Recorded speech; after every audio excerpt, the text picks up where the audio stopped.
Good evening. We'll call the West Ada School Board meeting in order, and the first item up for us all is to stand and do the Pledge of Allegiance. I pledge allegiance to the flag of the United States of America and to the republic for which it stands, one nation, under God, indivisible, with liberty and justice for all. Thank you. Welcome, everyone. Clerk Newbold, do we have any additional adjustments or items on for the agenda? Madam Chair, Superintendent Reynolds, trustees, at this time I've connected everything that I've received from patrons. Thank you. Thank you. Just because we've had a couple changes, I just want to verify with you, we don't need to do an updated. We got the amendments in before the posting on this one, on this version.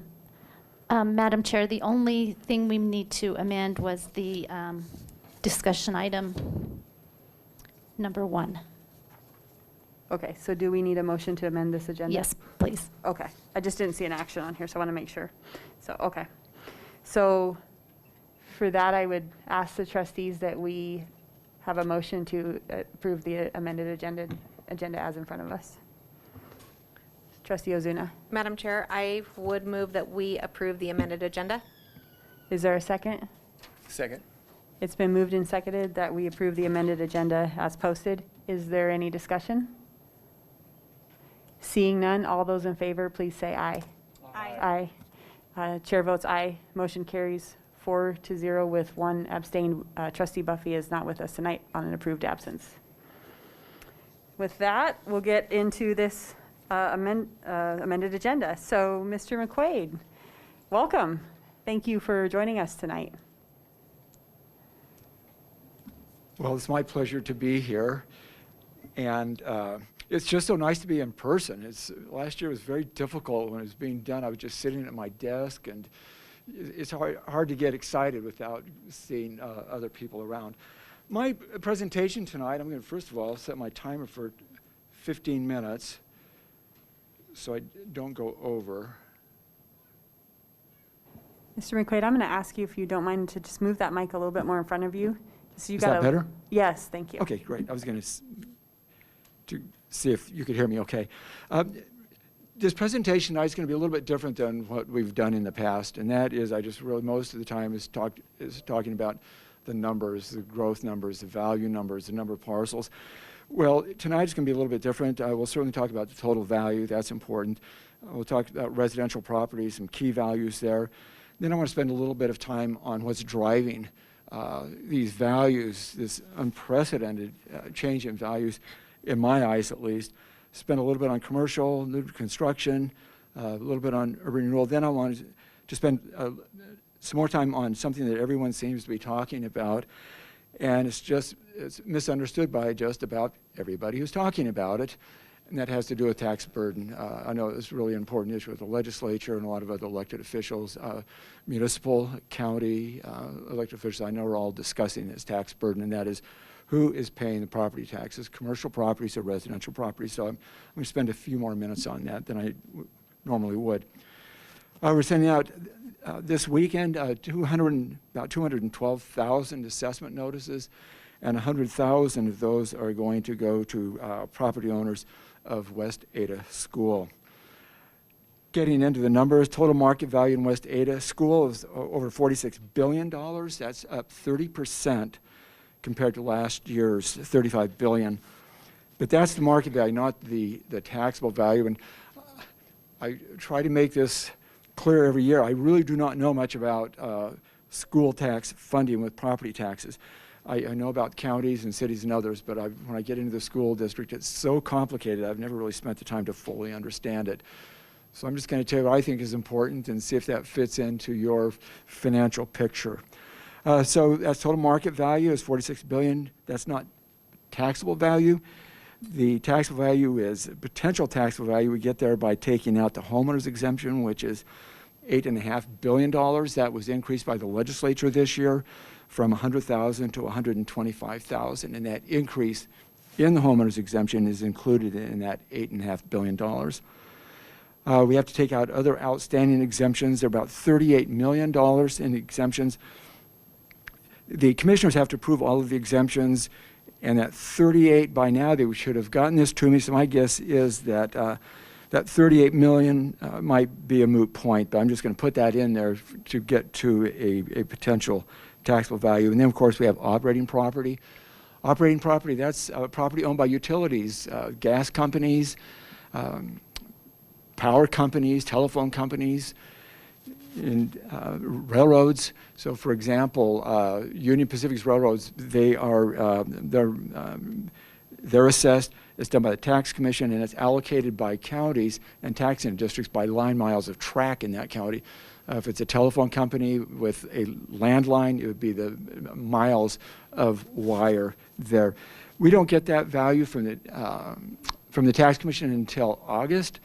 So the best that we can do to come up with a potential taxable value is add back in $342 million. And that gives us a potential taxable value about 37.7, or it's about $38 billion. That's a 30% increase over last year. Talking about residential property, parcel count, you got 100,000 parcels here. This is market value, not the taxable value. Market value is $39 billion. That's up 31%. And of course, the number that everybody seems to be talking about, including myself, the median increase for existing here in West Ada School is about 26.5%.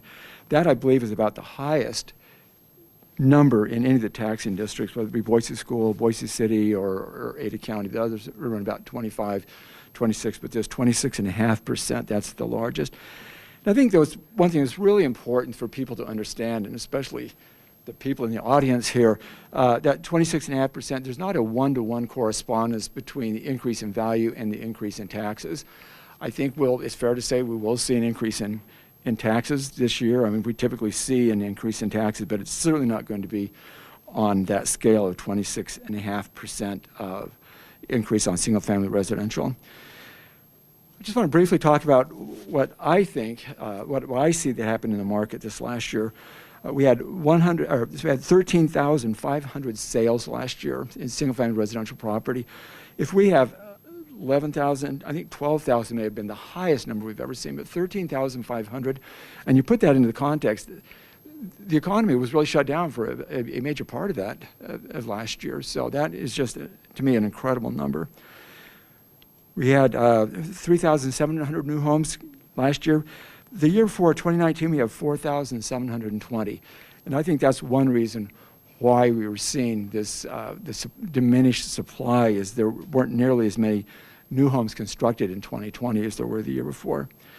Low interest rates certainly has a lot to do with the market is as high as it is, the appreciation rate. People, when they go to buy a house, they don't think, well, I'm going to buy a $400,000 house. They always put it in terms of, what is my mortgage payment going to be? So as rates go down, you can afford a larger mortgage, and I think that has certainly added to it. But there's something else that's been driving this, and that is a lot of people are moving into the area and they're paying cash, and they get into bidding wars. I just heard a story the other day. Someone was walking in a neighborhood, a for sale sign just went in front of a house, and that morning and that evening there was a herd of people standing around, and they were actually bidding on this house before that had only been on the market just one day. If you don't make an offer on a house right now, you're not going to get it. And you'll even be matched by maybe 8 or 9 more offers. I think it's, if I've got the numbers right, I'm not going to, I don't know exactly what the percentage is, but we do know that on most sales, they're considerably higher, the sale price is considerably higher than what the asking price was. So that's low interest rates, increasing costs, of course, rising labor, material costs. Lumber this year, it's tripled since last year. Lumber last year before was $600 per 1,000 board feet, and it's now $1,600 per board feet. So it's making it extremely difficult. The affordability is very difficult. And then we have supply and demand imbalance. I think that has a great deal to offer by way of explanation. On the supply side, a lot of homeowners are refinancing, and guess what? They're staying put. They're not moving. So that's restricting the supply as well. Shortage of new construction, we talked about that a minute ago. And but one thing that could cause it to slow down to me somewhat is that there's soaring prices that that as the price increases, fewer people will be participating in the market. It's not going to be a significant number, but that's one thing that's going to take. Demand, 3% population growth in Ada County last year. 3% doesn't sound like a lot, but in 23 years, the population will double. In other words, if this were to hold up, and I don't see how it can, but if it were to, Ada County would be at 1 million, population of 1 million in just a little over 20 years. We're about 500,000 now. Also on the demand, in addition to population growth, is millennials. They're wanting to get into the market. And let's see, we talked about the soaring prices will take some people out. An interesting number, in April, the median cost of an existing and new construction were exactly the same. Typically, the new construction runs higher, but they both are about $460,000, whether you're buying an existing home or a used home. Commercial property, it's up $6.4 billion. That's a 26% increase over last year's $5 billion. Median change value is 11%. We just said that residential is about 26.5, commercials at 11%. Personal property is actually decreasing. Personal property is going to be an exemption that goes into effect next year. Currently, the first $100,000 of a business's personal property is exempt. Next year, it'll go up to $250,000. Total market value commercial is market value, not taxable value, is $6.8 billion. That's up 24%. New construction, this is a big number this year because of the legislature that just went into effect a couple of weeks ago. We've really been struggling with this, but I think we've got it down pat. So the numbers I'm going to give you, I think, are fairly going to be close to what we're going to end up. But I don't know about for schools, but for the counties and the cities, new construction is really important because you can increase your budget by new construction times last year's levy. You increase your budget capacity. So I don't know, is that the way it is with the school budgets? Oh, okay. I'm not going to skip over this, but We would take it, though, if somebody would give it to us. all right. Yeah. Unfortunately, it's, I don't know if we're going to see that. So the taxable value, this is on new construction, it's about $1.4 billion. It's off 5% over last year's $1.5 billion. Residential is up 23% and $9.5 million. Commercial is 370. And here is an important piece. Again, if you are looking at new construction for the counties and the cities for sure. It's last year the new construction roll in West Ada School was $363 million. Because of the new legislation this year, that number is down 75%. So at least for if you were getting new construction, you only have $96 million to work with this year. Plus the total new construction, you only get 90% of that. Urban renewal is $830 million. That's up 39%. I just want to spend the last couple of minutes talking about tax burden. It's, again, everybody seems to be talking about it.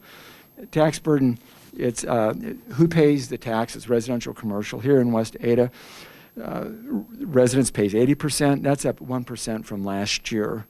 And commercial's at 20%, and that's down from 1%. So there's just a slight increase for residential. But to explain the why tax burden is so high and has been changing, it's certainly been increasing more for residential property owners as a whole, is because we have over 100,000 residential parcels here in West Ada.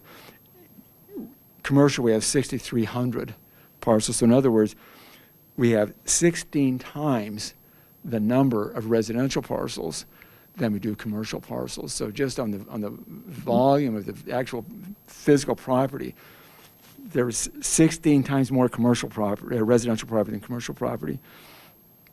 Residential property is $39 billion. Commercial is 6.8. So in other words, there's about 6 times the value of residential property compared to commercial. So not only do we have a larger volume of number of properties, but we also have a larger value. And something else, of course, doesn't need any explanation. That is, with residential property going up 26%, 26.5%, and commercial going up 11%, there's certainly there's going to be a departure there. Do exemptions play a part? Yes, they do. Certainly, the homeowner's exemption, increasing that would have shifted it a little bit back on to non-owner-occupied properties, but there were some other exemptions that were included that would offset that. And I think in the end, I think it just may be a wash with all of the exemptions that occur because of the new legislation. I'm just going to end up by saying that there really is no optimal mix for what the balance should be between on tax burden between commercial and residential. There is not one. If anybody says it's out of line, my first question is out of line compared to what? The number I watch more, and I think is even much more important than the tax burden, is the level of tax. In other words, what percentage is our assessed value of market value of sales price, or how close are we to the sales price, and on residential and commercial? And we're not that far off at all. There's probably about 2 or 3 percentage points. On residential, for example, we might be at 98%, and commercial might be at 96%. So we're pretty close on the level, and to me that's more telling than what the tax burden is. Madam Chairman, that wraps up what I have to say tonight, and I'd be happy to answer any questions.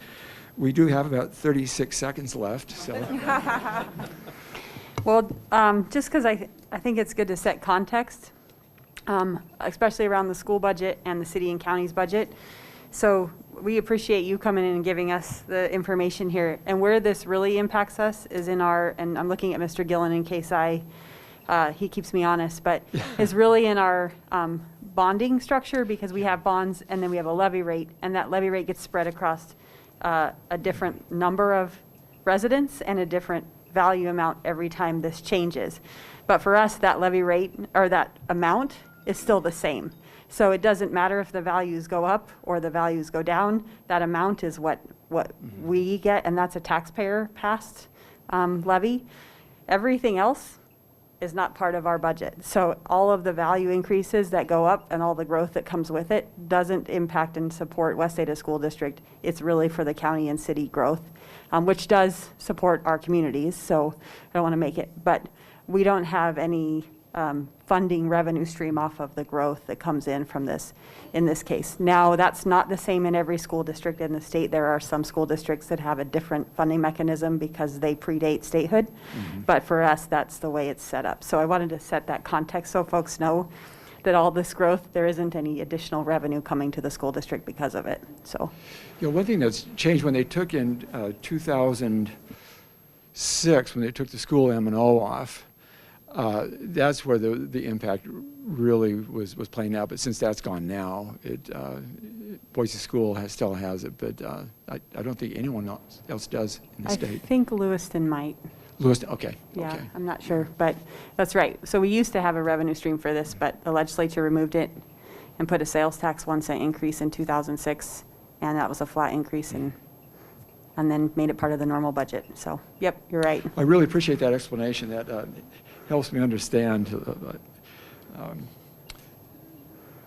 a little bit better, not even close to fully understanding, but a little bit closer to have an understanding of how the differences between how the cities and the county and how the schools finance.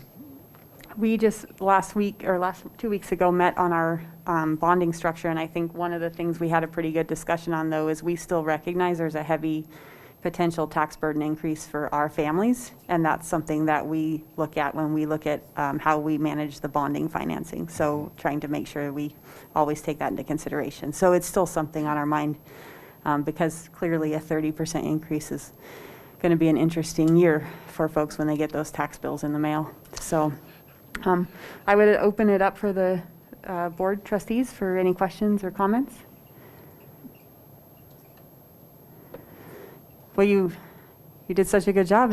Everybody was fully answered. All right, very good. Very good. Thank you for your time. We really appreciate you coming out and letting us know every year. It does help us get good context, so thank you. Well, it's just so good to see everybody again, and it's nice to be back. Yeah, next year, hopefully we'll all just be back fully to normal. Oh, well, I don't know if I'll be normal, but I'm sure everybody else will. Yeah. Great. Well, thank you very Okay. much for your time. We appreciate it. Good night. Good night. Next up on our agenda, we have some recommendations for some new principal hires. So Mr. Myers, I think you're up first.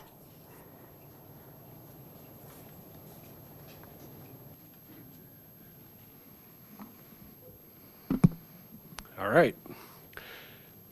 Good evening, Chairwoman Johnson, trustees, Dr. Bubb, Superintendent Dr. Reynolds. This evening, it's an honor to represent the learning community at McMillan Elementary. Before sharing the recommendation for building principal, I'd like to take a moment to share our gratitude for the leadership of Principal Chris McGrath and express our appreciation for her service to the students, team, and families at McMillan. We wish her the very best in her future endeavors.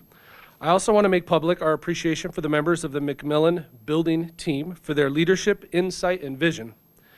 In review of this process, the team met with me to identify areas of strength, opportunities, and leadership characteristics that would further the support and the successes at McMillan. The team, and many of them are here with us this evening, was Lori Bowerman, Barbara Frazier, Judy Bradburn, Sandy Orlovich, Heidi Kennedy, Julie Matsushita, Morgan Shepard, and Kirsty Kornak. Representing the executive team, it is recommended that Sarah DeGrazia be the principal of McMillan Elementary. Since 2005, Sarah has been an educator and instructional leader in the West Ada School District. Ms. DeGrazia is currently an instructional coach at Crossroads Middle School. Her extensive background and effective instructional leadership also include middle school teaching at Lake Hazel Middle School and Boise State University liaison teacher, supervisor intern, and student teacher mentor. Ms. DeGrazia stated, "Setting an expectation that we are all learners together is where this all begins." This statement exemplifies the systems and supports she will lead and collaboratively develop further with the learning team at McMillan Elementary. Ms. DeGrazia is here with us this evening, and after sharing a few words, we'll welcome any comments or questions that you may have. Thank you. Sarah?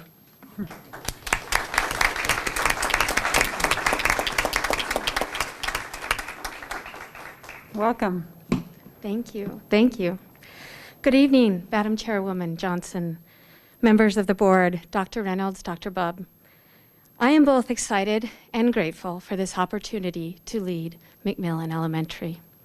I know that Chris McGrath and the McMillan staff have worked very hard, and I'm hoping to continue to honor that work and further that success by working collaboratively and leading collaboratively with the community of McMillan Elementary. Thank you.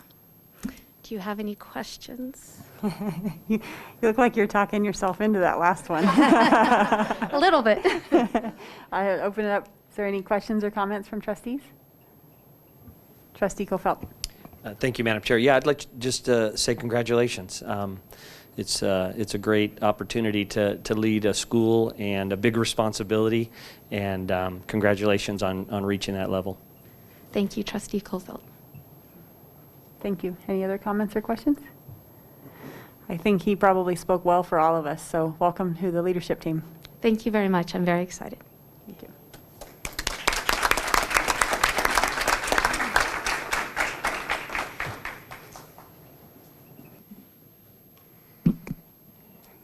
All right. Madam Chair, trustees, Dr. Bubb, and Superintendent Dr. Reynolds. Again, thank you for the honor to represent our Patriots at Centennial High School. Before sharing the recommendation for building principal, we would like to convey our appreciation for Dr. Derek Bubb and his leadership and vision for Centennial. Last week, I had the opportunity to meet with the team of dedicated professionals at Centennial and want to acknowledge the building team's unending devotion and pride for their school community. Their insight is an invaluable part of the process we celebrate tonight. By name, the members of that team were Jessica Simpson, Brittany Brings, Bree Roscoe, Stephanie Cottons, Tom Hayner, Amy Shumway, Stacy Lacey, Eric Taylor, John Watson, and Melinda Mortensen.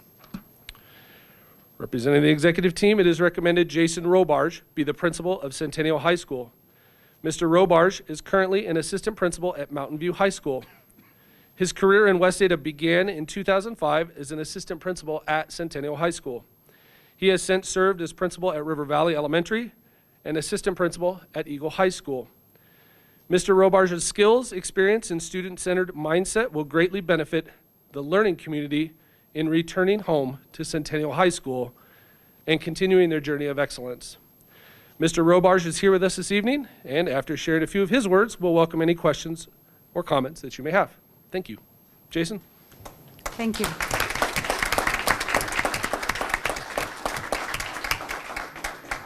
Welcome. Thank you. Good evening, Madam Chair Johnson, Board of Trustees, Dr. Reynolds, Dr. Bubb. It is a privilege and an honor to stand before you all this evening and be a part of this, this moment. So it all started about 16 years ago, just about right now. I was on a road trip with my family through the rural desert of Nevada, and I got a call on my fancy flip phone at that time, and luckily had some reception. And that call was Alta Graham, who was the principal at that time at Centennial High School, and she offered me a position. So 16 years ago, I started my West Ada journey at Centennial High School, and it is an honor and privilege to go home this evening. It's exciting. So I'm also excited to carry on all the hard work Dr. Bubb and his staff have been doing the past 2 years. So it's amazing academic growth. So I look forward to returning and carrying that on, and I thank you for this opportunity, and go Patriots. Thank you. I'll open it up for trustees. Trustee Ozuna. I know there are a handful of kids that were at River Valley when you were principal there that are still at Centennial finishing the rest of their high school career there.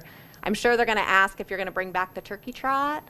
So you might think of an answer there. Absolutely. Awesome. Go Patriots. Thank you, Trustee Ozuna. You know, I was hoping to get one last go Mavs out before you made the transition. So Well, it's almost a Mountain View green tie in that picture, so. perfect, perfect. No, well, congratulations, and sad to see you leave the South area, but I'm excited for you in the new position. So welcome to the high school principal leadership team.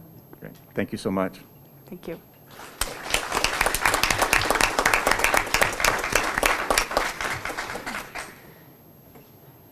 Dr. Bubb, I think you're up for the last staffing recommendation change.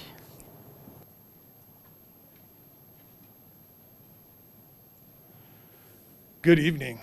Madam Chair, trustees, Dr. Reynolds, it's my honor and privilege this evening to introduce one of our outstanding educational leaders that we are recommending for the role of Regional Director in the West Ada School District for the 21-22 school year. First, I don't want to let this moment pass without briefly recognizing the individual who currently holds the position for our district. Dr. Mandy White, one of our regional directors, has been a foundational pillar of leadership in the West Ada School District. Our schools, our teachers have benefited from her vision, commitment to high level of learning to all students. We certainly will miss Dr. White, but we congratulate her on her retirement. I also want to take a moment to thank those who were involved in the interview process for the regional director position. Their work reviewing candidates, holding screening interviews, and conducting the final round of interviews this past Friday is commendable. With that said, I would like to recommend to the board Buffy Roberts as the next regional director for the West Ada School District.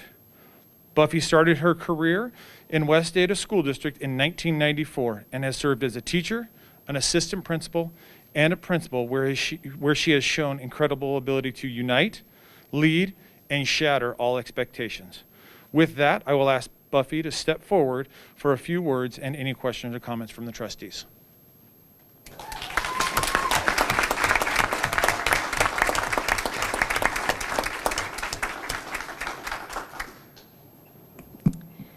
Madam Chair, trustees, Dr. Reynolds, Dr. Bubb, thank you so much for this opportunity. I am so excited for this next step in the journey. Dr. White has done amazing things as an educational leader in representing elementary education, And I am very grateful, I'm humbled, and really look forward to taking that torch and working as hard as I can to represent West Ada and represent now the South region. So thank you very, very much for this opportunity. Thank you. Is there any questions, comments from trustees? Trustee Kofelt. Thank you, Madam Chair. Yeah, you know, when you're in an organization this size, the need for strong leaders at those lower levels to maintain consistency is so critical. And so it's quite an accomplishment that the interview and the committee saw those leadership skills in you. And so congratulations for your appointment to that next position. Thank you very much. I appreciate that. Thank you. Any other questions, comments? I just want to say, because I think it's important to know for the audience, this is a position that comes into our executive leadership team, so that's a big hire for us. So, and I understand it was a pretty rigorous process to get through. And one of the main roles in this position is to scale the great leadership that you had at the building level out into multiple buildings within our district. So kudos to you for demonstrating that leadership and looking forward to seeing you scale. So. Thank you very much. I appreciate that.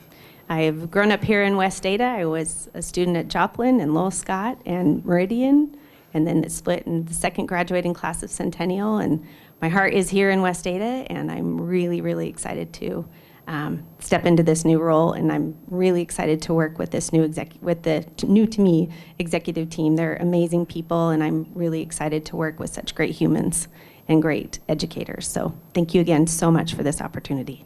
Thank you. Well, I think we're up to now approving all of you. So thank you.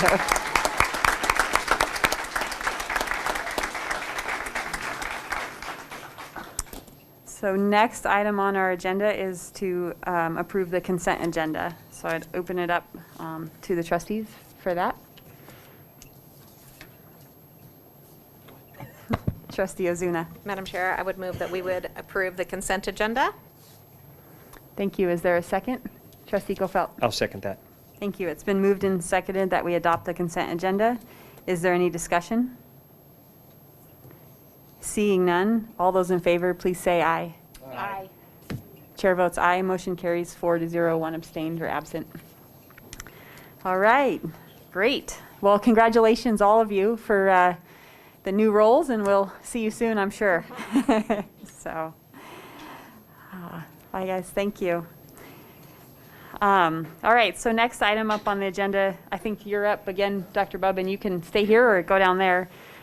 We had at the last meeting, I'm going to kind of set the stage on this one. We had at the last meeting adopted a motion that didn't have a timeline to it, and we wanted to make sure that we got information out to the community as soon as possible around the timeline and the process for what we were planning to do for the dress code for 2021. So with that, I'd turn it over to Dr. Bubb for his recommendation, or information for the board. Excuse me, it's not a recommendation. So. Madam Chair, trustees, Dr. Reynolds, the discussion item is a follow-up to the action taken at the last board meeting regarding determination of the mask requirements for the 21-22 school year. The board requested further information about the earliest opportunity to make a decision regarding mask expectations. In respect to the operational timeline and process of this decision, I would ask the board to consider at our next board meeting, June 15th, a flexible proposal that allows options for all of our families, the details of which will be presented formally on June 15th. This timeline allows all impacted stakeholders an opportunity to plan accordingly for the start of the school year next year. Thank you. I would open it up for trustees to ask any questions around timeline or process, not around the recommendation, because that will come to us at the next board meeting. But I would want to make sure everybody got clarity on the timeline and process for what Dr. Bubb would bring to us next board meeting. Is there any questions or comments? Trustee Ozuna. Just a comment from me. Given the changes that have happened since our last board meeting, including the vaccine for 12 and over, the CDC changes, kind of the low numbers in our community and our school, I'm supportive of looking at this at our next meeting. Thank you. Any other questions or comments? Trustee Kofelt. Thank you, Madam Chair. I would just piggyback on what Trustee Ozuna said. Yeah, I too think the earliest that we can address this and provide some solid direction for our families would be great and helpful to everybody involved, and so I support discussing it at our next meeting also. Thank you. I actually want to add, I would echo what these two fine individuals said, but I also want to add that I think one of the things for me, and I can't speak for the entire board, was that you know, how folks handled themselves last week and how they worked with us to work through this actually helped our decision-making process on how to speed this up. And so I wanted to just say thank you for the respectful engagement in a good civil discussion around this topic. That really did help us look at how we move forward and how we could create choice for our communities. So thank you very much. With that, we do not have an action on this. It was just an informational item, so we will move on to the next item on the agenda, which is the budget presentation.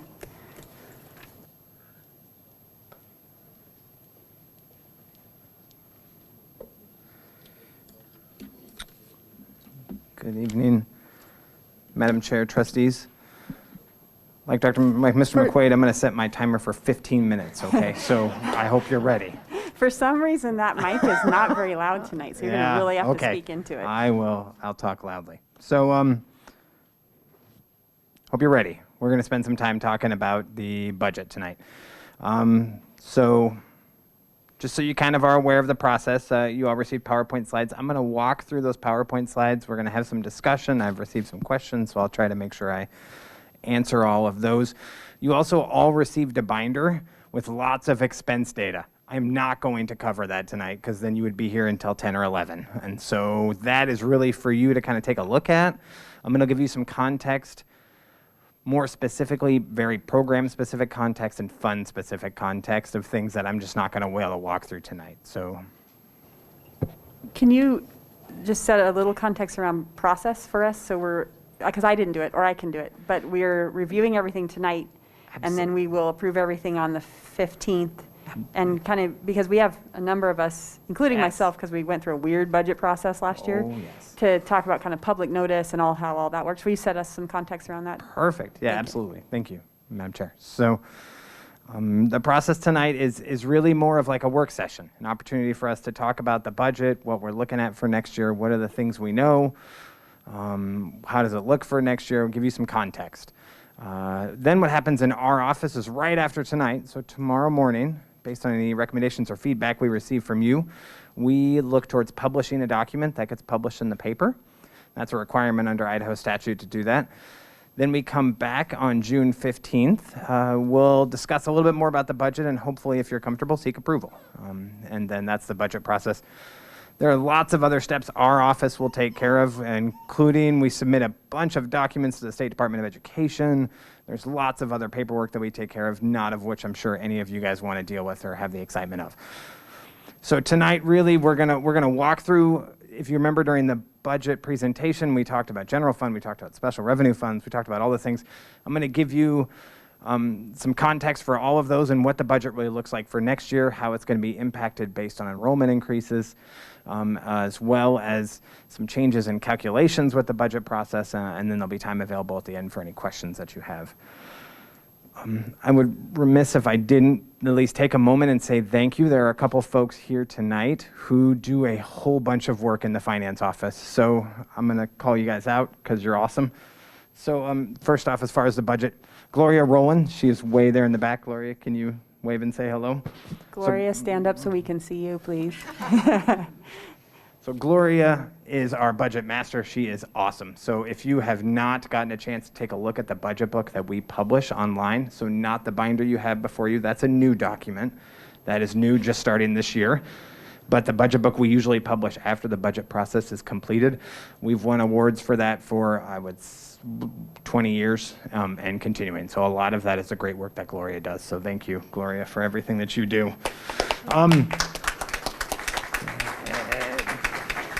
And then Brian Smith, our controller, while he doesn't do as much work on the budget yet, he's still learning some new things. because of all the work that has to be done on the budget process, Brian has a heavy lift of everything else that's still happening every day that does not change. And so Brian picks up a lot of the work so that Gloria and I are able to spend some quality time working through budget and seeing what it looks like. So thank you, Brian, as well, for all the work you Brian. did. Jonathan, or Mr. Gillen, I have to say, I believe that Brian Smith and I have a common, he has a father-in-law that is a good friend of mine. And so he said, make sure you say hi to him. So I'm going to say hi now. So Perfect. Awesome. Thank you.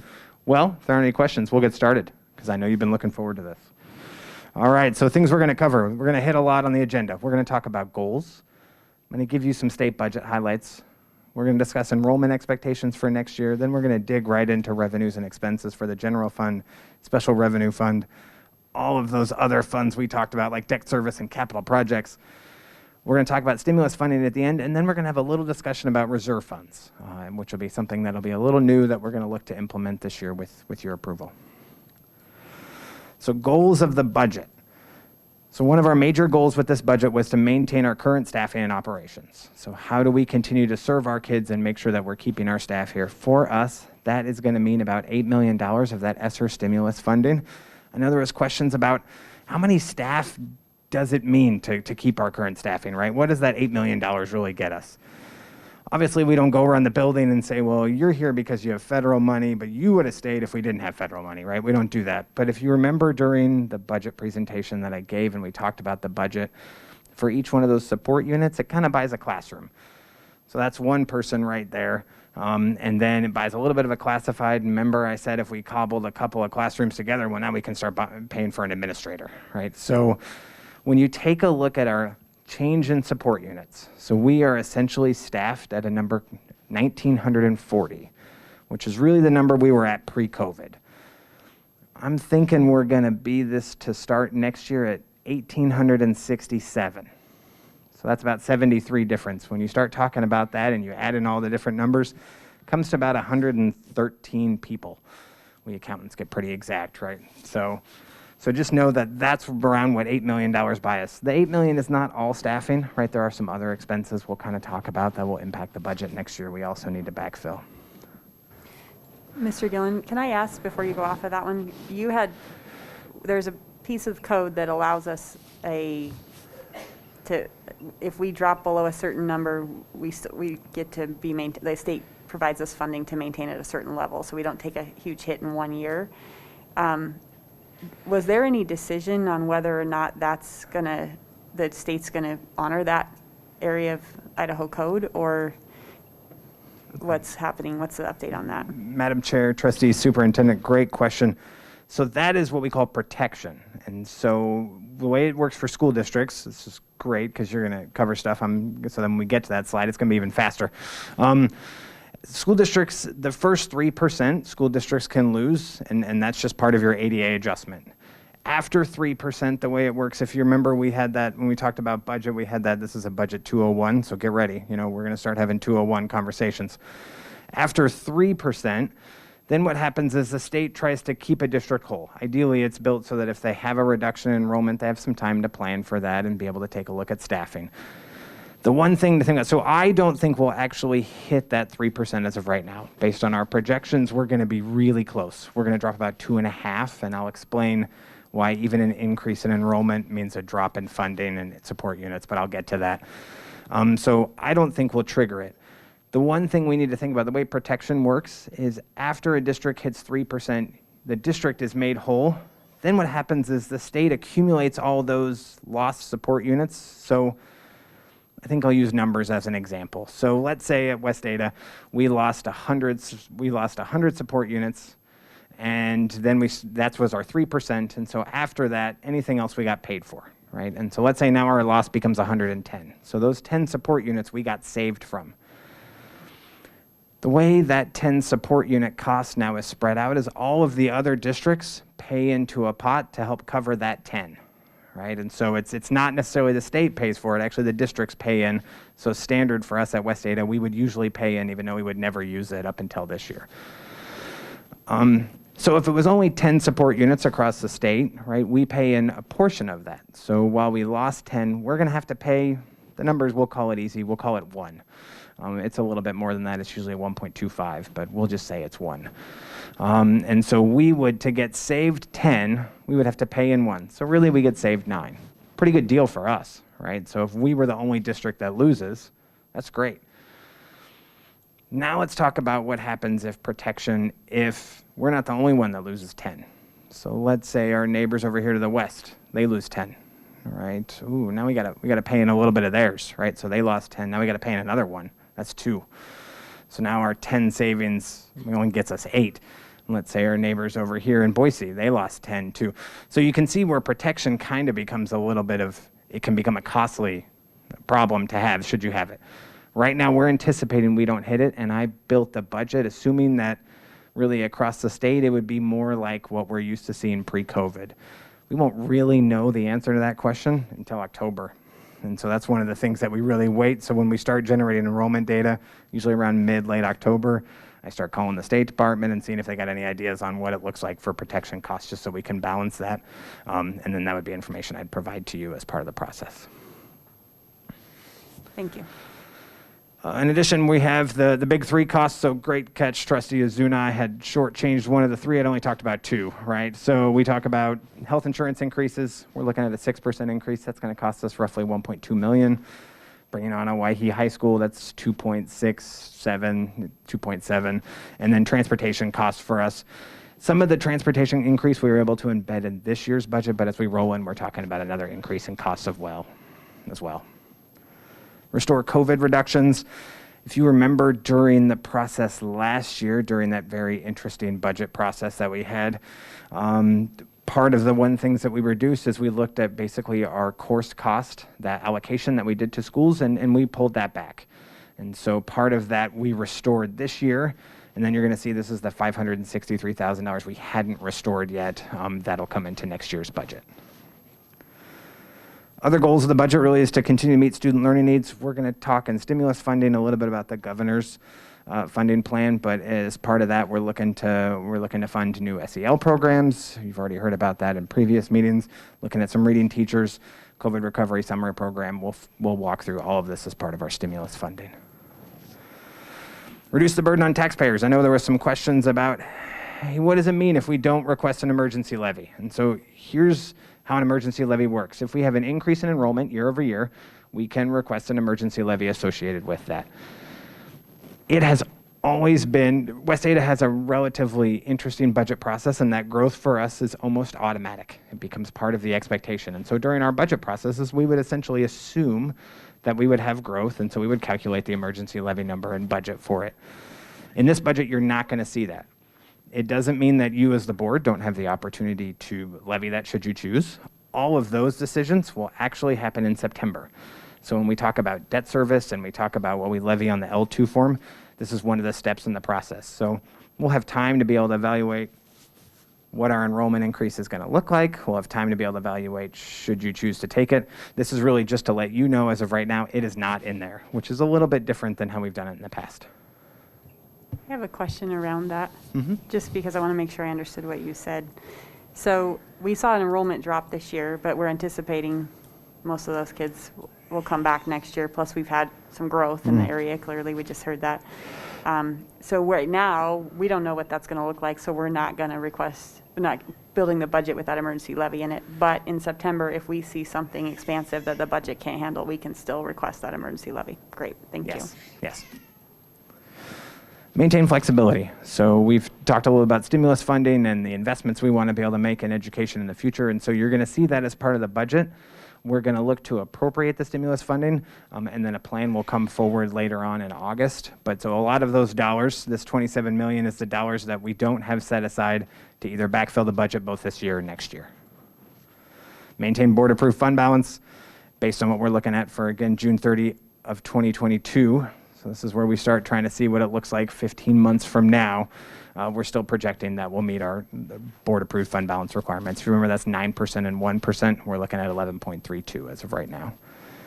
And then again, plan for the future. We're going to talk a little bit about reserve funds and how those work. But obviously, we would look to implement some reserve funds and then how we would set aside those dollars. And we'll get to that when we discuss it. So state budget highlights. When you see these numbers, I don't I don't always want you to assume that an increase at the state level means we got more money, because it's not going to happen that way. So I just want to prep you. State passed a roughly $3 billion budget this year. They fully funded the career ladder. There's a 2% increase allocated for classified administrators, a 2.3% increase in discretionary funding. Transportation funding went up. The big change this year was obviously the 270% increase in appropriation associated with federal money. And so that's a lot of the ESSER 2 and ESSER 3 funding and all of the different components associated with it. Some things that will impact our budget. Switching from enrollment to ADA. If you remember, we had a little bit of that conversation where we talked about this year we're getting paid on enrollment. Part of the driver of that was that protection we just talked about. That would have been a substantial cost to districts. So to pay into that reserve fund, that self-insurance plan would have been roughly 3% for us. So a very high number. So the switch to enrollment really allowed us to not have to have that kind of situation. The next three are essentially 5% holdbacks that are continuing. So the one-time holdback will stay in effect for another year. So we're looking at a reduction in IT funding, IT staffing, and professional development. When we talk about special revenue funds, we'll kind of walk through what that's going to look like. And then this last one, so the eliminated the use of the Public School Stabilization Fund for the 21-22 school year. So what is that? And how does that mean? So essentially when the state has set their budget, much like we have fund balance, I'm going to use that as kind of an equal. It's not entirely the same, but we'll work with it like that. The state has a dollar amount set aside in case there's budget overages. So as you would imagine, the state has to start looking at planning their budget process much earlier than we do. So they're actually, I'm pretty sure State Department of Ed has to turn in stuff September 1st. Yes. So the way it works is before they even know what this year's enrollment looks like, they have to be planning for next year. And so when you talk about a $3 billion budget, they're probably not going to hit every number. And so the stabilization fund allows them to backfill or solve a problem. So let's say they planned on 16,000 support units and it was 16,100. Well, they're going to pay out districts that extra 100, and then Public School Stabilization Fund is going to pick up that gap. Say advanced opportunities, they'd plan for the number to be X amount and it was $2 million more. Public School Stabilization Fund is going to help with that. Those are some of the major areas it hits. Transportation usually helps cover backfills with that, and then usually career ladder calculations. And so in the past few years, it's been tapped for $33 million the last 2 years, and then $16 million the year before that. And so what that means for us is because the State Department won't have the ability to access that set of funding streams, is that essentially our funding will be reduced. And so we're going to talk a little bit about discretionary factor and kind of how we get paid for our discretionary portion of our funding. We know what that number is today, but that's probably the maximum amount we're going to get. It's probably going to go down because there's just an assumption that somewhere along the way the Public School Stabilization Fund will need to be utilized. And so there won't be any other money, so that discretionary factor will be reduced. What's going to make next year's budget a little bit more complicated is we actually won't probably know all of those numbers and the impact until May of next year. So May of 22. And some of them we might not even know till July, but I'm hopeful that May is when we're going to know. And so that discretionary factor will continue to be adjusted. So it's something that when we talk about stimulus funding, you might have seen that there was a dollar amount set aside there. We'll also just be monitoring that. So that'll be something that our office will constantly be having discussions about and trying to make sure that we can manage the budget through the year. All right, so Jonathan, how yes. much is in the state public school stabilization fund today? Do you know the fund balance? Madam Chair, trustees, I do not. I know they did toss some money in it, so I know they backfilled the portion they'd used, but I can pull that and get it. I can pull it too. I just wondered if you had it off the top of your head. Sorry. So enrollment expectations. Next year, we're expecting around 600 students. And you might be wondering, how come not more, right? So, we had a reduction in enrollment of roughly 2,200. I think really for us, we're not sure really what the plan looks like as we come out of the pandemic, right? And so what we've been trying to follow and apply is my favorite word, right? We're going to be pretty conservative. So part of our backfill was making sure that we can maintain our staff.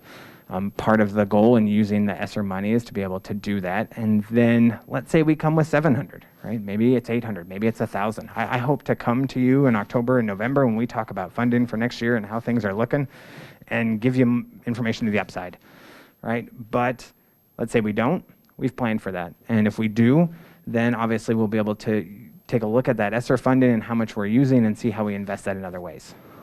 So in particular, what's going to change, right? We talked about an enrollment increase, and yet all you're saying is funding's going to go down.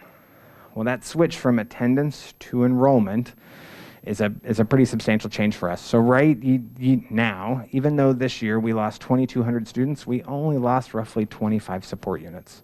And that was because we started to count on enrollment. Now as we go to attendance, we're actually going to fall another 48.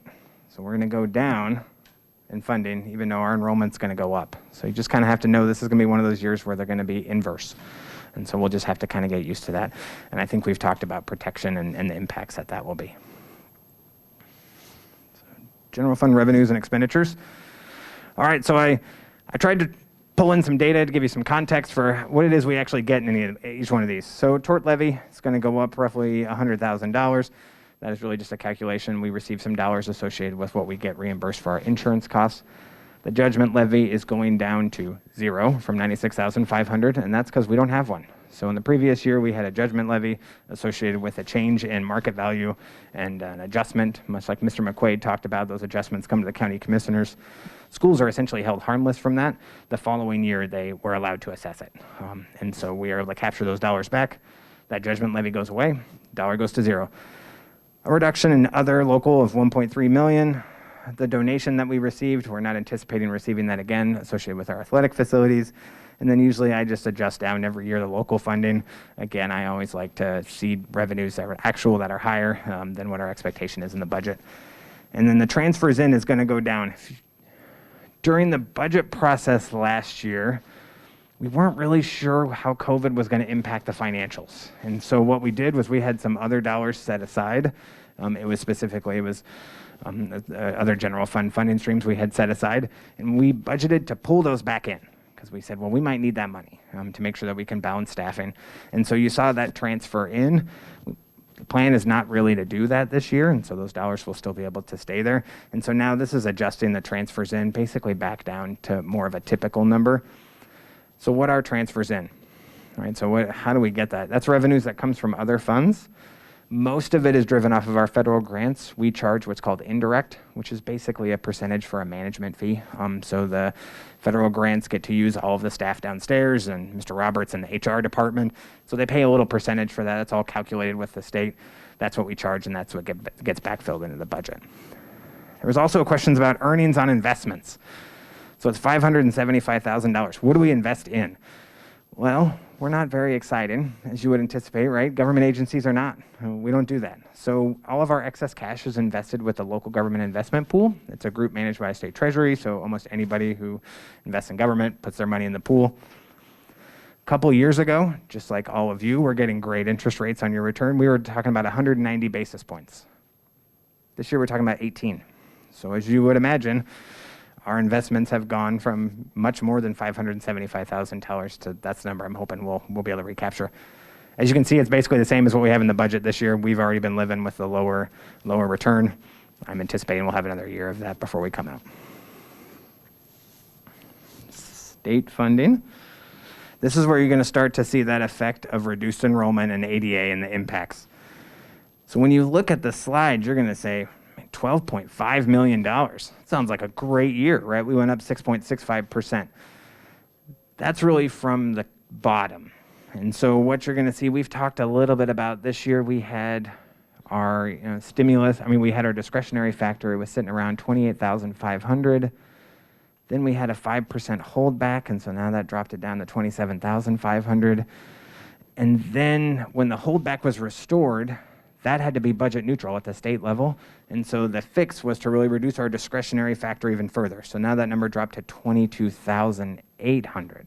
So what does that really mean for us? We're talking about at least $9 million. And depending on how you really want to calculate it, you can get to 10 or 11 from the top before we started falling.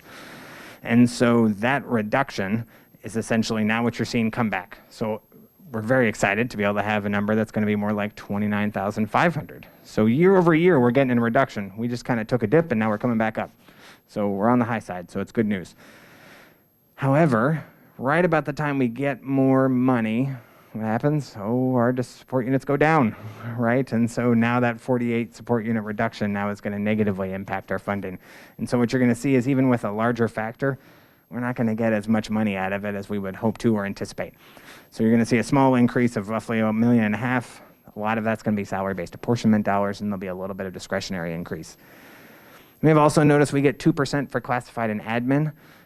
So I know there's some questions about, hey, are we going to do raises for that? That's obviously our expectation, but you should know part of that ESSER backfill is also just to cover the fact that really the 2% increase we got eaten up by our reduction in enrollment. So while we got an increase in the dollar amount we're going to get for each of our employees, we didn't actually get all that funding because the enrollment loss essentially took it away. Okay, so this is one of those, I put it in, and then I was like, oh, what am I doing? This is like a spreadsheet. This is an accountant's, work. So really what this is really just, if you want to pull only the first line, you can essentially see that wave of discretionary. You can see in the actuals, we were at 50 million, 52, 54, then we hovered around 53. We kind of lost enrollment, and then our amended budget, 43. All right, that's around the number we anticipate, and then we're going to come back up, so that 54 million, just so you kind of have a little bit of a picture of kind of how discretionary funding has gone. This one I think is a little easier for you to read. Let's hope so. So you'll see salary-based apportionment stays pretty stagnant. That's the number in the middle. Again, though, a stagnant number doesn't help as we're looking to look at staff and raises.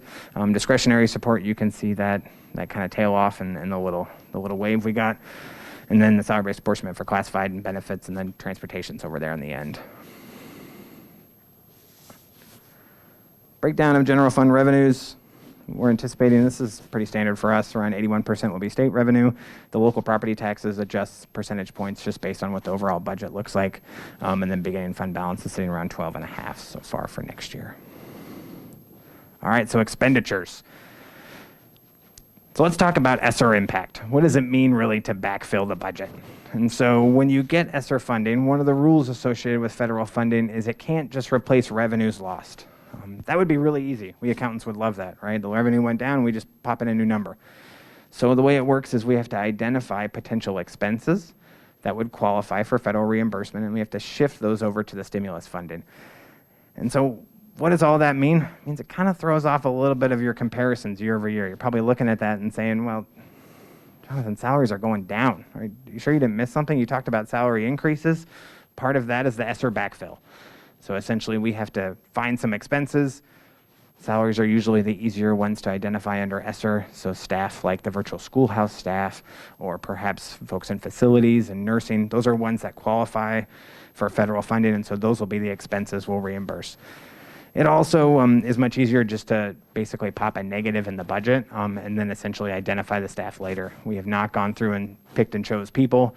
That'll be part of the process we'll do next year. So it does throw off a little bit when you see we still have a big increase in benefits, and yet salaries are going down. I would thought those two would go together. They will when we're all done, essentially as we identify staff. Other increases, we're talking about the benefits associated with the $2 million that we're going to be offering staff salary increases. That's the 2%, and the items that have been identified for salary-based apportionment. There's that 6% increase in insurance. So there's another $1.2 million. And then there is, in our amended budget, we anticipated some savings from retirement severance. So Percy held us, all public entities didn't have to pay in for that retirement severance. We'll get a little bit of that benefit next year, but we don't know if we'll have that one-time benefit again. So obviously we're planning for it to come back up and budgeting accordingly. Purchase services reduction.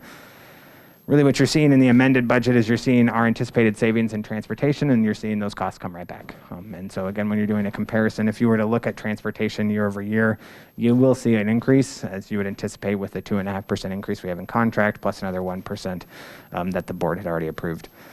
Supplies and materials, we have some offset associated with facilities and maintenance supply costs. That's another easy area that would qualify under ESSER funding. And so there would be an expectation we would kind of backfill those costs and charge those over to the federal programs. And then capital outlay, we had some dollars that we allocated this year associated with the online learning and for our ability to be able to provide technology equipment to Devon that unfortunately we won't be able to allocate for next year, at least out of the general fund. And then throughout all of this, you're going to see that we added $2.7 million. Don't forget, we brought Oahe High School online. Breakdown of expenses. Salaries are our biggest expense as you would anticipate. And then we have a little bit in purchase services, and then we start really talking, a lot of that purchase services is also transportation costs. And then you'll start to see in supplies and materials and a little bit in other areas. So you might have also noticed we budgeted for a fund balance reduction. So you might be saying, well, why would we do that? So if you remember, it was pre-COVID. So for those of you who weren't on the board before, I apologize, but I'll kind of give you an update. We had talked about a 10-year plan, and we had said, what are the schools we plan on bringing on? What does the bonding look like, and how does that impact the general fund? And when we were having those conversations, we were at an enrollment of around 40,000 students. So we're not there right now, right? And so the conservative budget projection that we're building, essentially we had planned, we already knew bringing on Owyhee High School, it was going to take us 2 years in fund balance to kind of be able to cover that. The first year we were going to dip in a little bit, and the next year we were going to incorporate those costs. We're at a lower enrollment level. That structure hasn't changed. So as of right now, we're still anticipating we're going to bring on the high school, and that's going to have a negative impact potentially on fund balance, along with we already had a fund balance deficit. And so I really planned for those. It's probably a little bit conservative, but I'd rather be on that side than on the other end. What we'll do is we'll continue to manage the budget next year. We'll look to see if we can generate some savings to be able to offset those costs. And then we'll continue to manage what we can use with our ESSER funding as well to see if there's any ability. Again, we've talked before about deficit budgeting versus deficit spending. I anticipate and hope this will be a deficit budgeting thing, not a deficit spending. We'll be fine and we'll be able to cover that. So I'm going to take a second before we talk about special revenue funds and see if you have any questions on the slides we have, and it'll give me a second to grab a drink of coffee. I have an easy question. The Owyhee High School costs that you've mentioned, the 2.7 million, are those one-time opening costs? Madam Chair, trustees, no, that'll be ongoing costs into the budget. So that will be costs for, there are certain staff that obviously with a principal, for example, right, that are just going to be now costs we'll bring into the budget. So that is our expectation of what it will be ongoing. Typically what we'll try to do is be able to shift staff around based on how enrollment moves. I will tell you that doesn't always work perfectly, right? And so the 2.7 is our estimation of already the fixed costs we know we're going to need. There probably will be some additional just as staff move, and we know that's not just a clean cut transfer of enrollment and all the people in the FTE that moves with it. One quick follow-up to that. What are the estimated costs for then opening a new school? The stuff that's not part of the construction? Madam Chair and trustees, so that is really what those costs are. So we identify what it would be for a custodian, we identify principals, we try to pick out electrical costs, we try to identify what coaches are going to be. That's really what that 2.7 million kind of buys us outside of just maybe an FTE shift that didn't work. So we've gone through as part, since we are one of those districts that open up a lot of schools, we essentially have a template that kind of walks through what we think it's going to cost to open a new school, and then we update that every year based on projections, changes in salaries, changes of what FTE needs are, or any administrative changes we've made across the district and decisions that need to be updated within that. I was actually thinking things like desks and supplies, and I was just curious what that cost might look like. Madam Chair and trustees, so I can get that. I do not have that off the top of my head, but our purchasing folks do. Kathy probably does back there. She could tell you all about it since she's been ordering a lot of those things. So we could definitely put together something that kind of gives you some context for what are the non-facility costs, the FF&E related things. Yeah. Thank you, Madam Chair. Jonathan, I just had a quick question about ESSER funding. I mean, if we're just looking at a really high strategic level, I mean, this year basically we're given kind of an out. Our costs are obviously high, and it allows us to, and obviously we're having a shortfall in attendance. The following year, kind of looking long term, I'm assuming ESSER is going to go away in September 22, I think it was. What does that look like? Are we looking at maybe a long-term shortfall, this year being stable, but next year having some issues? Madam Chair and Trustees Superintendent, that's a great question and something that all of us finance people talk about, right? So whenever you get an influx of one-time money, you have to be looking at how do you use it so that when it's gone, you've either incorporated those costs back into the general fund or let's look on the positive side. We've been able to incorporate those costs back in the general fund, right? So the way ESSER funding works, there's multiple components to it. There's ESSER 1, there's ESSER 2, and then there's ESSER 3 or the American Reinvestment Plan. It depends on depends on what term you want to use. And so ESSER 1 and ESSER 2 for us will essentially be, their idea is focused on COVID. So that's one of the major components of, is this COVID related? Can you talk about it being COVID related as an impact because of COVID? And so a lot of those dollars we're going to be utilizing, at least in the short run, based on what we put together, is a lot of that is backfill, right, to be able to manage our budget both this year and next year. The ARP plan, so the ARP plan, that one gives you a little bit more flexibility to be able to use for investments. And so as we look to put together what our plan is for those with investments, part of that conversation is all about what investments do we do. There's a very comprehensive process associated with that to make sure we've involved stakeholders and make sure that we've talked to people across the district, and we've built that plan, and that'll be part of the things that Dr. Bubb and we'll be looking through as we look to get that plan together for stimulus funding. Part of those, as we make those purchases, that'll be the discussions we'll have to have.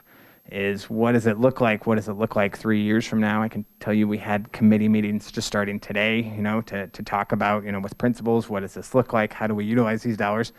And one of the components of that was, how do we make sure that, because this is one-time money, what can we do to make sure that we don't have a burden on the general fund after that? And so there's not a real easy answer to that, but it is something that's in the forefront of whenever the decisions you make is, okay, we have a 3-year window, especially with ESSER 3, it will go out till 2024, possibly 2025. And so how do we, one, utilize those dollars in a way that meets federal rules and regulations, but also how do we utilize those dollars, and then what can we incorporate into the general fund, and how do we make sure to maximize it for kids while not negatively impacting the budget in the future?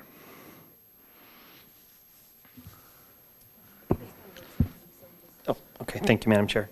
For my own clarification, you had mentioned estimating right now, probably conservative, a 600 increase, number 600 increase in enrollment. Is that number based on our number today, or is that on top of the roughly 2,200 that we kind of lost this year? Madam Chair and trustees, that'll be based on today. It'll actually be a point in time a little bit earlier in the year, because that's the deadline that we use for funding.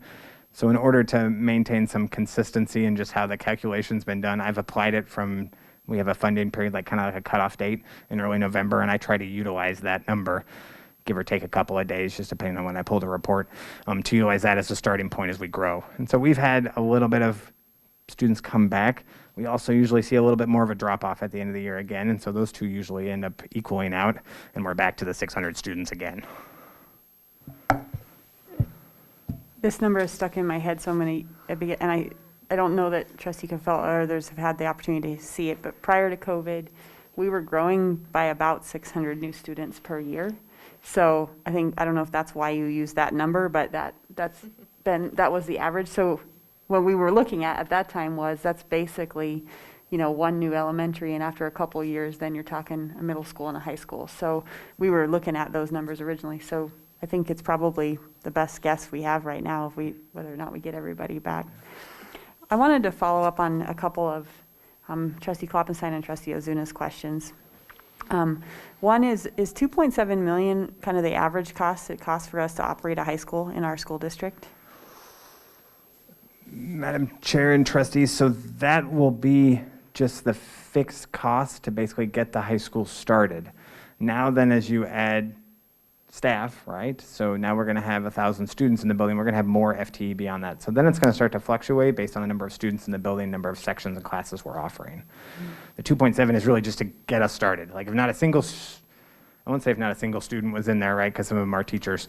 But that is the basic core of dollar amounts we're going to have regardless of whether the enrollment is 1,000 or 1,200, and then we'll add from there. We'll add another special education teacher if it's needed, or we might add certain curriculum needs associated with high school, and I'm sure Dr. Bubb could tell you way more about what those would be than I would. I was just curious what our average operating cost is for a high school. Madam Chair and trustees, I can pull that for you as well. I'll add that on the list, and I can send it back to you. And you can rough it too. It didn't have to have an actual figure. I just was curious if it was like 4 million or 3 or whatever. You don't know? Okay. I'm gonna have to check. That's okay. That's okay. I was just, it seems like dollar amount to operate a high school is high. Well, not high, but I was surprised, I guess. My last kind of follow-up is on what Trustee Kloppenstein talked about, and we can get lost in all of the ESSER funding, plugging here and putting there. And I think you've got something coming up for us, or you and Dr. Bubb, around really, we have some responsibility and opportunity together around, we know, or at least we believe, we're going to have some learning loss and we're going to have some impacts to our students. And what we can do, not only to solve some of those immediate problems, but also maybe scale and build for the future. Because, and I think it was in the paper today, but we had the states putting out their plan around ESSER funds, and then we're going to have to, if I understand it right, put out ours around the use of those ESSER funds. And we have a responsibility within taking those ESSER funds to use a certain portion for those areas like learning loss. So, so there is some requirements or restrictions around those funds that we do have as we build out whatever that investment in students looks like, I believe. Yes.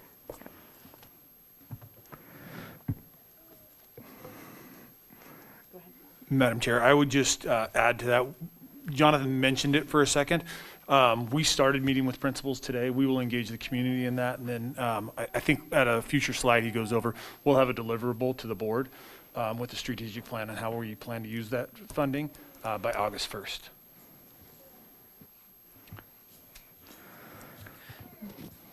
Madam Chair, can I ask? Yeah, okay. Oh. Get that light in there first? Okay, thank you. First off, did you get that drink of coffee yet? I did. I want to make sure you get that. And I won't tell you how many I know cups how I've important that is.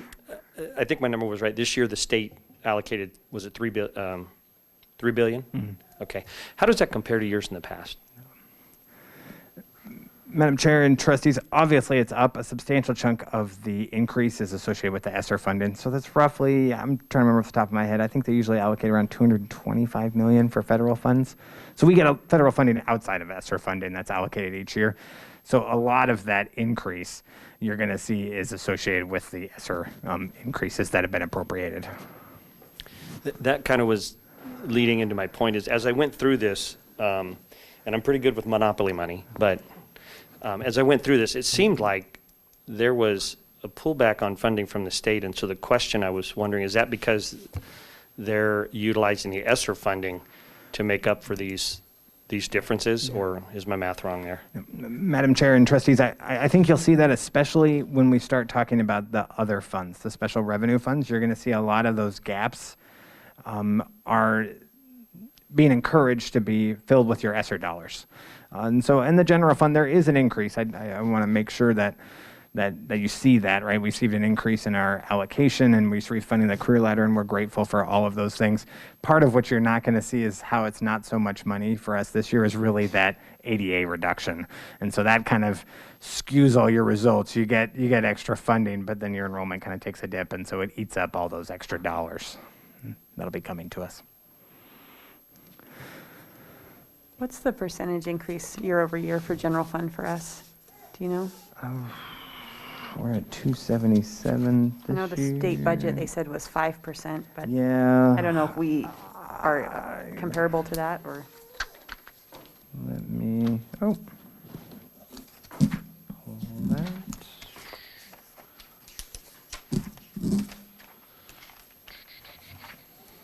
Sorry, Derek, I'm bleeding into your workspace. I was looking for it, Jonathan. I wasn't Yeah, I'm taking a look at the, we're going to see roughly a 246. Rather than holding up, I think you're not going to see much of an increase. I'll send you the percentage because I'll have to do some math right here associated with expenditures. I'll have to add back fund balance and. I found it. 5.88 is what you've got here. Yeah. In our book on the. Yeah, and that's going to be looking at amended. So if you really want to feel what it really felt like, I would go back to 2021's adopted. It's not exactly the same because we have had some changes, and look at About half. 20, yeah. About half, so about 2.5%. Because you're going to see that big chunk of an increase, but really you're going to see it because of the big dip.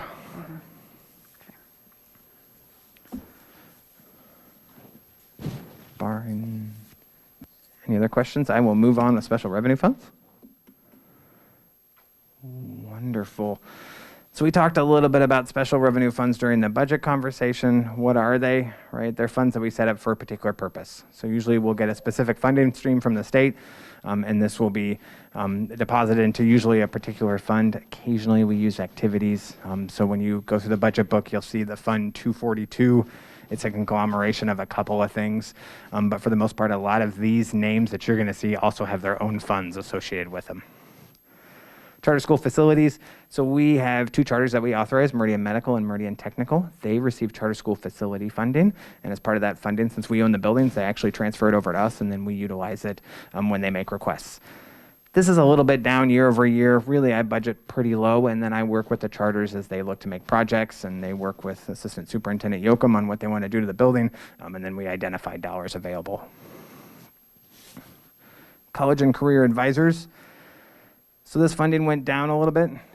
You're going to hear that a lot in these, unfortunately. And so a lot of that is driven off of two things. There's a per student factor that reduced about $3 per student.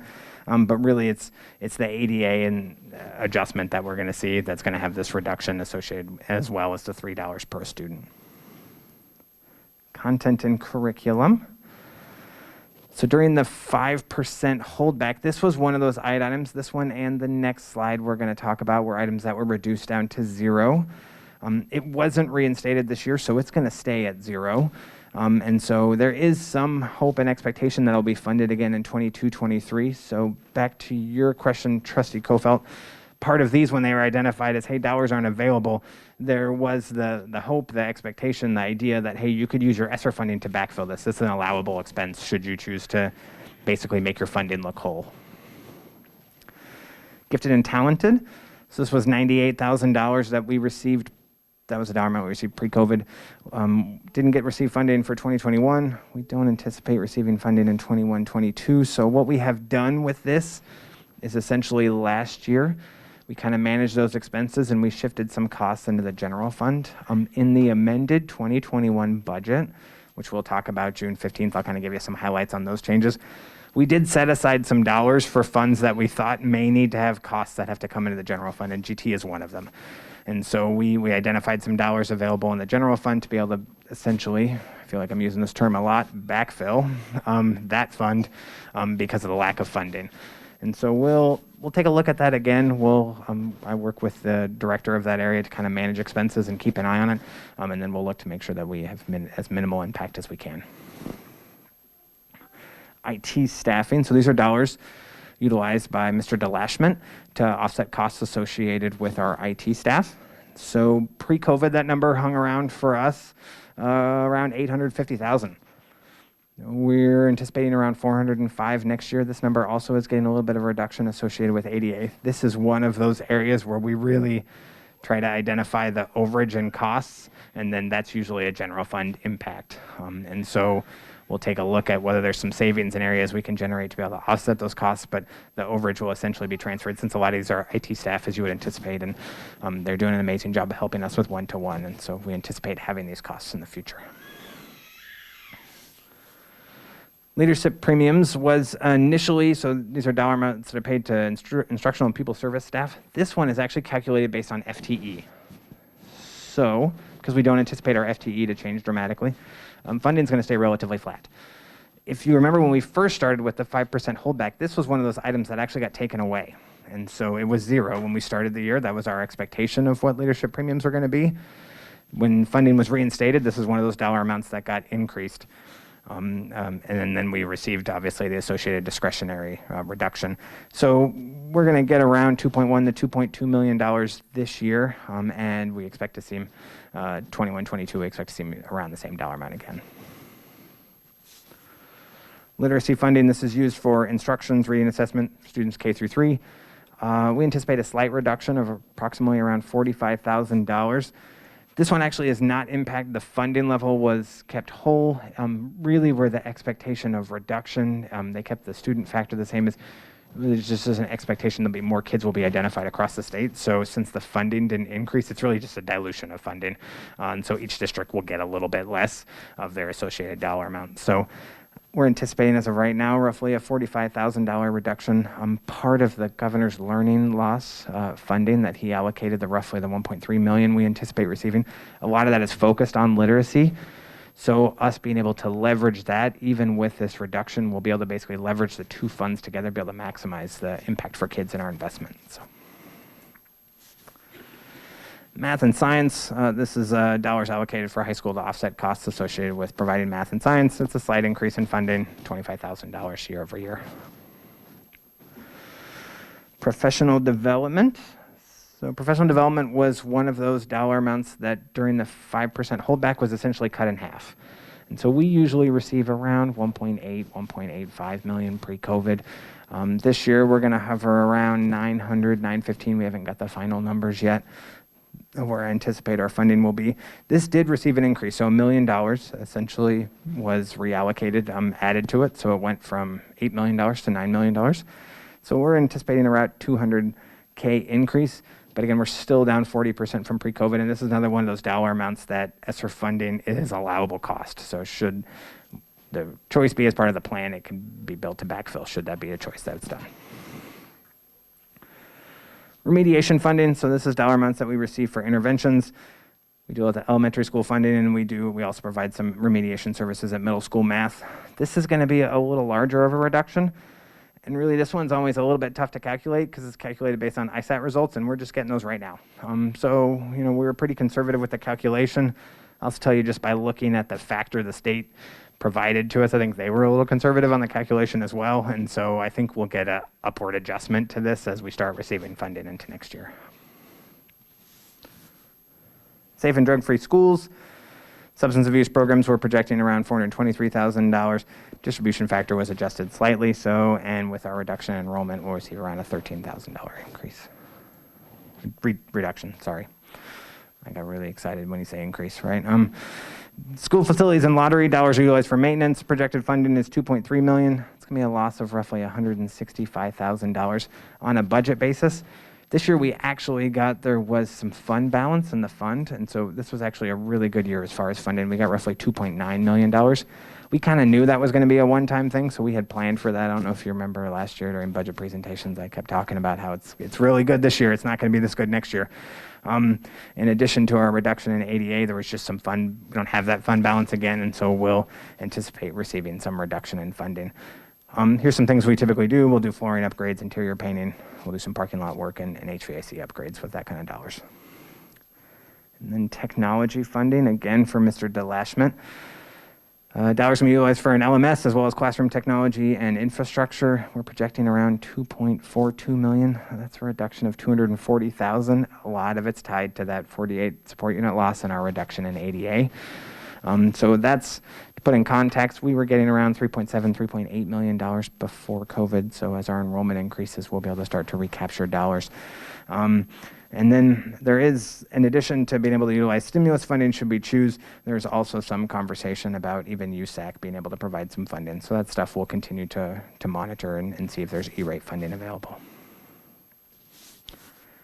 And then this is just a picture of kind of what our other state funding looks like and the breakdown. So you can see take a look at the pie. And of course there's $2 amounts that unfortunately didn't get funded. So some other special revenue funds. I usually give you an update on titles, so Title I, Title II, Title III, and Title IV. A little bit of swings everywhere, right? So we just got these numbers like as I was preparing the PowerPoint slides for last week, which is great because sometimes we don't have them as of the time of the presentation. We're going to see a slight reduction in title funding, roughly $103,000 in Title I. We'll see an uptick in Title II.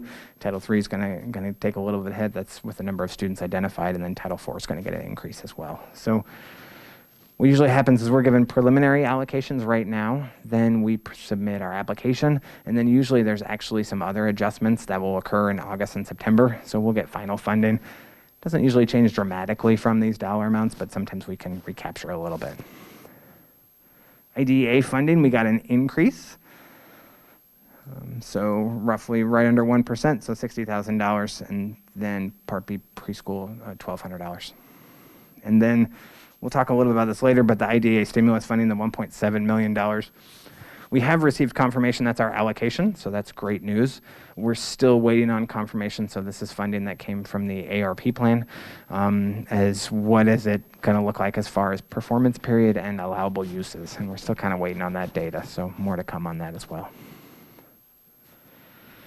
And then other funding streams, we have debt service and capital. So the debt service fund, so you guys have had a lot of conversation about debt service funds over the last couple of board meetings, so I won't belabor this point too much, but the way this works is we'll essentially set a budget right now for our kind of expectations of revenues and really what do we think we're going to spend in principal and interest. And that's really the known quantity, right? We kind of know what our debt service is while we're doing a little bit of refunding, so that will change, in particular our interest calculation. The revenue portion inside of this calculation doesn't happen until September. So when we do our L2 certification, so Mr. McQuaid had shared what the market rates will look like. We'll get finalized rates from them in August, and then we'll prepare what our L2 looks like. That's where we certify our levy for our plant facility levy and supplemental. That's where we'll be able to have that emergency levy conversation and also talk about what we're going to certify for our debt service fund. So just know that for now, we essentially put placeholder numbers in here. And we shoot a little high, and that's by design so that this way we don't have to republish the budget should we need to. And then what will happen is when we do the L2 certification in September, we'll finalize what those numbers look like. You'll actually almost kind of pass the revenue side of that budget then. Bond fund, this is just a general projection of how many dollars we think we'll have going into next year. That's really contingent based on how construction expenditures go over and payables as we continue to finish the Owyhee High School project. Plant facilities, so this is two components. We'll have fund balance in this fund, so we have some anticipated fund balance associated with dollars we had set aside for IFA, and then we anticipate the plant facility levy and levying that again. I gave you some pictures of, just some kind of basic projects that we do. We plan on doing access controls across a multiple number of schools. IT receives an allocation out of that. It will be much less than this year. If you remember, plant facility was how we were able to purchase a substantial chunk of those one-to-one devices. And then we plan on doing some playground upgrades potentially, and we're still working on the Meridian High School auditorium and cafeteria. This is just a little picture of capital projects by type. You can see a substantial chunk of it is construction related. I also highlighted some things for athletic facilities, equipment, flooring, HVAC, instrument purchases we do out of this as well, and then technologies allocation. So now on to the stimulus funding. So this is where we start talking again about ESSER. And so what my plan was today is to kind of walk through the different components. What you're not going to see is how necessarily we're going to use all of it, other than the backfill options that we're going to see discussed. But our plan really is, if with your approval, would be to budget for and appropriate those dollar amounts, much like the state has. So you'll see us appropriate all of ESSER 3. We've identified that in our budget, and the plan will be coming back to you of how we're actually going to invest and use those dollars. So ESSER 2 is allocated across two components, and that's really the way it's appropriated at the state level. So 51% is in 2021, so you'll see that when we talk about our amended budget, when we bring that to you on June 15th. And then 49% is in for 21-22, and so you'll see that identified in the budget. Any carryover identified from 2021, which we anticipate there will be available to be utilized in 21-22. We also received a set-aside from the State Board of Education, roughly $2.3 million, and so you'll see that in the 2021 amended budget. And then there's the governor's learning loss money. We'll have a slide that'll kind of walk through what are the expectations of how we're going to use that funding. That funding has a much shorter timeline, so we have to spend it before December of this year. And so that's really the push to spend that. You're going to see it's unbudgeted. So that's going to be a little different. That's because it's Department of Treasury funding, and that's actually the rules associated with it, is that it's for unbudgeted expenses. And so what you'll see is that it needs to be essentially, the idea was with that funding was it was for new things. It wasn't just built to backfill your budget. And so there are some ways that you can still backfill the budget, but we'll identify the expenses we're going to incur, and most of those are either things we're already doing that we're going to expand, or they're new things that we're planning on doing this summer to invest and provide programs for children. ESSER 3, this is the $24.87 million. This is the non-learning loss portion of funding. So ESSER 3 had two components. It had a more like ESSER 1 and ESSER 2 component, where you could spend it on things that were not learning loss specific. And then ESSER 3 had a specific 20% requirement associated with learning loss. We're still waiting on some guidance on specifically what that looks like, how we can use those dollars. I think that will be forthcoming as we continue to work on what the plan looks like. And then I briefly referenced this earlier. We're going to receive $1.74 million in IDEA funding. Again, we've had pretty good confirmation of what that dollar amount looks like, not necessarily a period of performance or any requirements associated with it. So how we think we're going to use the ESSER 2 money, this is where we talk a little bit about backfill. So $2.5 million will be used to backfill the 2021 budget. That's in addition to the ESSER 1 allocation that we'll be using to backfill the budget. So roughly $5.5 million total for 2021. $8 million to again offset the projected 48 support unit loss for 21-22. And then briefly, I had talked about the impact of the state not being able to access the public school stabilization fund. And so we're not really sure exactly how much it's going to be. And so I've ran some calculations based on if the state used $31 million again, like they've done in the past. We think that'll be around $3.5 million to the school district. And so we've identified at least a placeholder to hold those dollars set aside. We probably won't know, again, the total impact of that until as May, like I said, May or even July of next year. So what we'll do is we'll continue to monitor that and then kind of identify how much we may need and what that does with impacting our ESSER 2 allocation associated with that. Can I ask a quick question on that? Yeah. So if we go back down in the note at the bottom, expended by 9/30/2023, is that when those funds have to be expended by? Mm-hmm. So if the state doesn't force us to use that 3.48 million, we may not know until next July 2022. We essentially will have still 9 more months to figure out what to do with that funding. Yeah. Okay. Yeah. Madam Chair and trustees, and so essentially a lot of the things I identify, I put them in boxes, right? I say this is ESSER 1, this is ESSER 2, this is ESSER 3. It probably won't actually happen that cleanly or that nicely, right? So we may look to purchase things as part of our investment in the future, and that may come out of ESSER 2, even though we kind of thought it was coming out of the ESSER 3 box, right? And so those boxes, while they're separated for funding streams, will somewhat become a little more commingled as we start to use them, right? And so that'll be part of the management and reporting process that all of you guys will get to see data on as far as how we use it. And that'll be part of those things that we'll all have to do as we start utilizing the funding streams. Just because in particular, so you can't use ESSER 3 funding, the non-learning loss portion, until you've used the ESSER 2 money. So we don't want to wait until 2023 to start making our investments. We want to do them now, right? So we can help kids today. And so some of that will just, it'll be a shifting of how the funds are used. So you see right now that $8 million comes out of ESSER 2. Well, maybe $6 million comes out of ESSER 2 and $2 million maybe comes out of ESSER 3, right? If we've started our investment plan and utilized some of those dollars. And that'll be part of the federal compliance portion that the finance office has to manage as we draw down those funds. Yeah, that makes perfect sense, and actually kind of makes sense for how we would want to maybe see the reporting on it too. Is, you know, here's our plan, here's our drawdown, here's what we still have in remaining revenues that is available outside of our plan that we still have an opportunity to do additional things for students for. Yeah.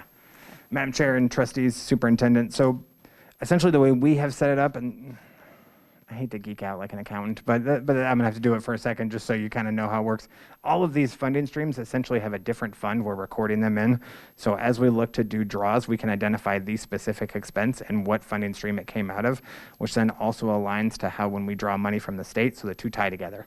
And that's really not only for your benefit, but for mine, right? As we go into the audit process each year, our auditors are going to be looking at this federal money and making sure we're managing compliance. And so for us to be organized and be able to tell you where dollars came from, we also set it up that way as well. So it'll be an easy way for us to be able to report that.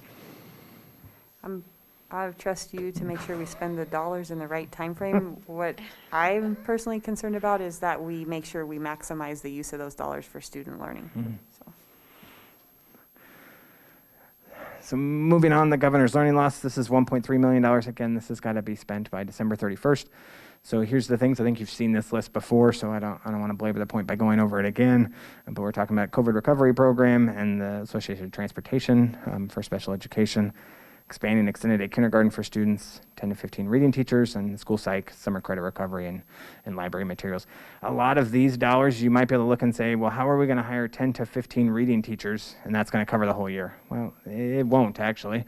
And so we're going to be able to match or work with our literacy funding and be able to leverage those $2 together. And so that's where we'll be able to partner with Mr. Kelly and Ms. Davies and be able to maximize those dollars.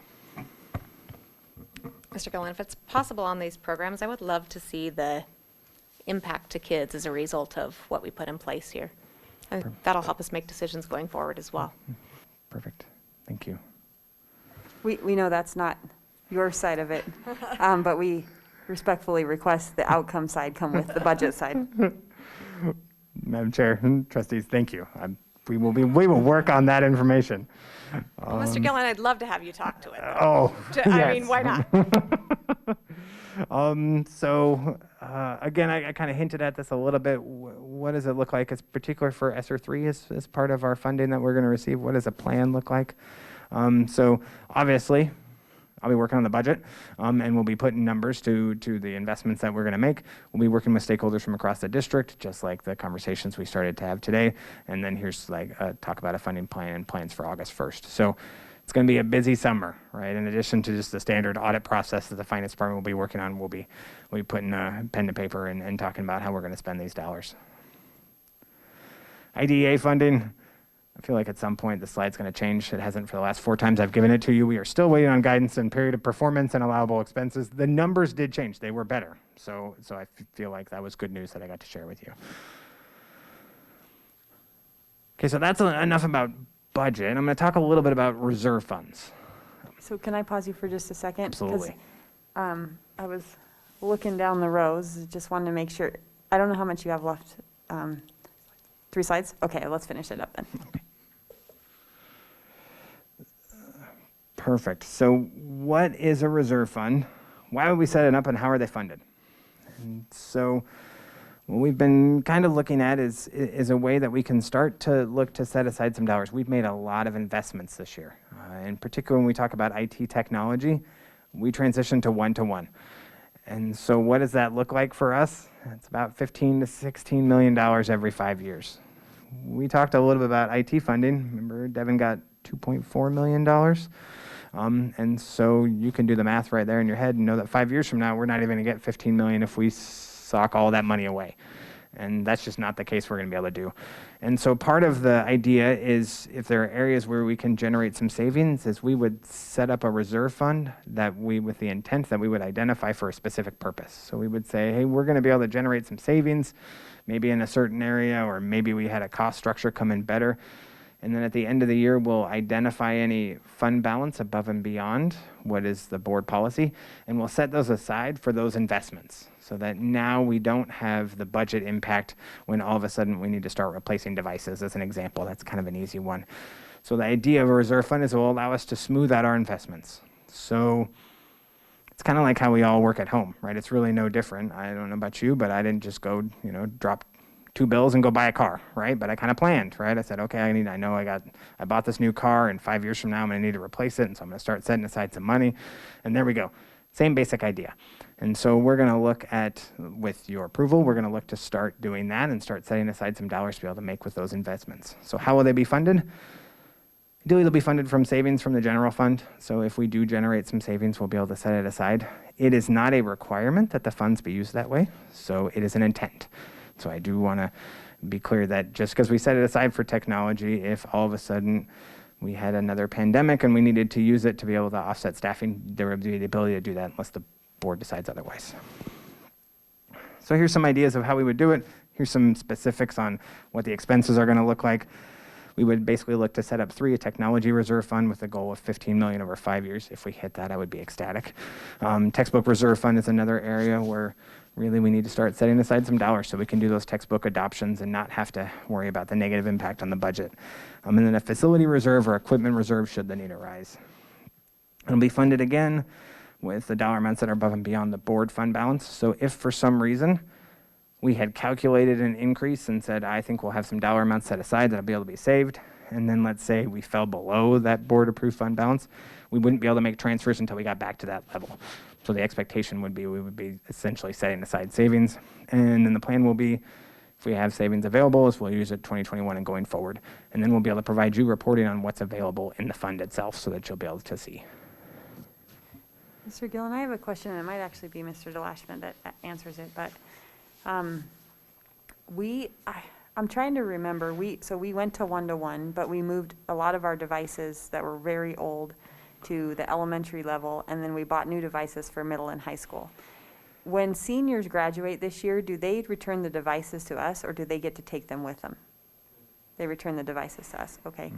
So what's our policy around replacement of technology now that we do have 1-to-1? Do we have a policy for that, or are we working through that process? We don't have a policy yet.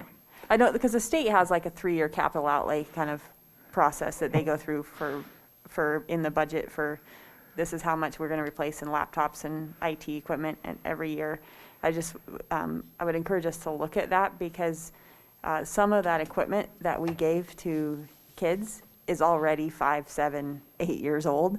And if we think they're going to use it for 5 more years, we're probably going to see some very frustrated parents and kids trying to use that equipment as we move technology into part of our in-person learning.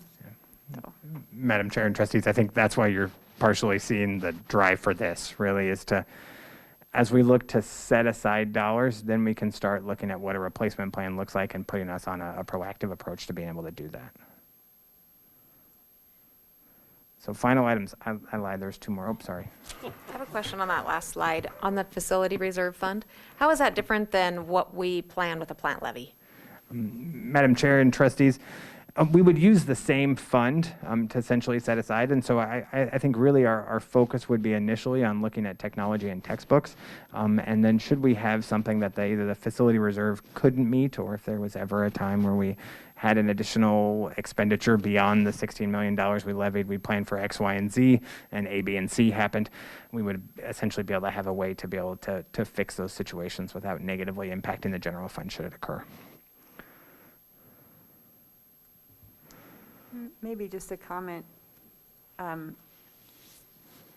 we, I think I'm understanding, we're just acknowledging that we may move some money into that plant levy fund? Okay. It's more of a transfer than an established fund. Yeah. Mm-hmm. So I was wrong, I had 2 more slides. I forgot I added these. So budget process moving forward. After tonight, we'll look to publish. So if you really are excited to look for budget documents, check June 4th. They should be in the Statesman. So you can thumb through and try to find them, and you'll be able to see our budget published. And then we'll come back on June 15th for looking for budget approval. We'll discuss both the 2021 and 21-22 budgets. So we'll have 2 different items on the agenda. 2021, we'll just talk about the changes, a lot of which you'll be able to at least catch a glimpse of in that binder. You'll be able to see the amended budget and some of the things we've done. And then in 21-22, obviously, it'll be a lot of the stuff we've discussed here.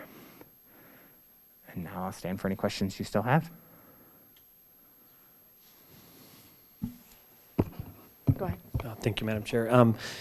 You answered my questions. I know I had sent some through Dr. Bubb to you, and so you answered them.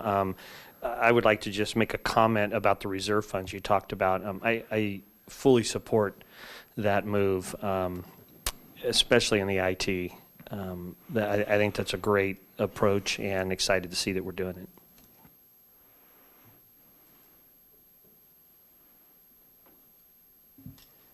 Any other questions or comments? All right. Wonderful. Thank you. Thank you.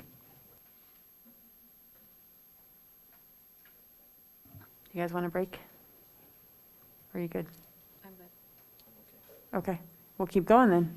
Revised Policy 603.22 Advanced Opportunities Program. And Kylie, or Miss, I'm going to mess it up so you can correct me. Bendorf? Okay. Thank you. Welcome. Thank you. Good evening. Madam Chair, trustees, Dr. Reynolds, Dr. Bubb. In front of you are the revisions for Policy 603.22 Advanced Opportunities Program. The changes in these policies are to better align with the language in the Idaho State Statute 334602 within their advanced opportunities. There's also a need to clarify access for funds for overload classes for full-time students being at least 12 credits. This clarification is more in line with our current West Ada attendance policy. I'll stand for any questions if you have them. Short and sweet after that. Is there any questions? Trustee Kloppenstein. Thank you very much, Madam Chair. I just had one question on item H. Obviously, the IB, yeah, I think it has to be like a 3 or a 4 to get college credit. Is that correct? I believe it's a 3. A 3, excuse me. Yeah, well, and I think that's one reason we put that sentence in there. Mm-hmm. Some colleges will award credit for different levels depending on what it would be. So on the AP and on the IB side. Is there any way to standardize that? I'm not sure if it's, I mean, obviously on the other side, when they're just talking about grades, you have an actual grade, it translates pretty easily, but one of the challenges I think for the IB program has always been, how do you translate those numbers into actual, credits? And what does that look like? I'm wondering if there might be a way to use this revision as an opportunity to have a standard, or is that too broad a request for all the different universities in our program?